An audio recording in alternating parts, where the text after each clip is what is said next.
Hey, what's going on, Dive Team? This is Mark with Jonesing to Scuba, and I recently just got a video question sent to me by one of our subscribers. So, if you have any questions you would like answered, please feel free to leave a comment down below, or you can even shoot me a question and a video question to our Facebook Messenger or Instagram at Jonesing to Scuba, and I'll go ahead and answer those in a future video.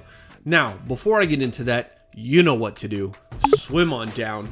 Kick that like button, subscribe to the page if you haven't done so already, and hit the bell notification for when I upload new content. And with that being said, let's dive on into it. Infamous. Okay, Mark, I got a question for you. Is there any difference in your gear setup or weights for when you're diving in freshwater versus saltwater? Amazing question, Robert III. So, yes, there is a difference when you're diving in saltwater and freshwater. Now, when it comes to my gear setup, I actually use the same gear, BCD and regulators in freshwater and in saltwater. Now, when it comes to wetsuits, I do wear different wetsuits. So here in Florida or in the Caribbean, during the summer, you can dive in board shorts or a rash guard. Even you can get away with diving with a 1 mil or a 2 millimeter wetsuit. So typically I always dive with a 3 mil. Doesn't matter the temperature of the water here in Florida or the Caribbean for me, because I tend to get cold in the water, so I always dive with a 3 mil wetsuit. Now, if I am diving in the Pacific or in the Atlantic, I am going to use a thicker wetsuit. Now, in the wintertime, of course, it's going to be a lot thicker than in the summertime there, so you're either going to be diving with like a 7 mil, or you can also dive with a dry suit. Now, to dive with a dry suit, you actually have to have a special certification for that because there's some extra training. So yes, when it comes to wetsuits, I do switch those up. But when it comes to my gear setup, it is the same whether it's freshwater or saltwater. Now, when it comes to weights, my weights vary depending on where I'm diving. So if you remember from your first classroom session, now this is if you're a certified diver. If you're not, I'm still going to explain the difference between salt and freshwater. But if you are a certified diver, you remember in that very first classroom session, you learned the difference between saltwater and freshwater. So if we're diving in saltwater, our bodies are going to be more buoyant than they are going to be in freshwater, right? So because that salt is going to be pushing us up, where we don't have that in freshwater. Now, when it comes to weights in salt water, I normally dive with about 10 to 12 pounds. And I'm talking about when I'm personal fun diving. When I am teaching, I dive with about 16 pounds because I'm taking and giving weight off myself to my students to make sure they are properly weighted on that first dive, because they're going to fluctuate with their breathing and things like that.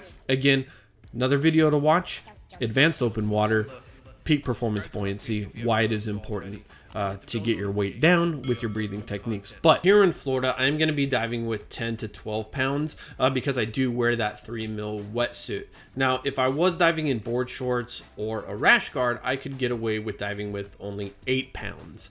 If I am diving in the Pacific or the Atlantic, I do have a little bit of a different gear setup because, well, not gear setup, but wetsuit setup.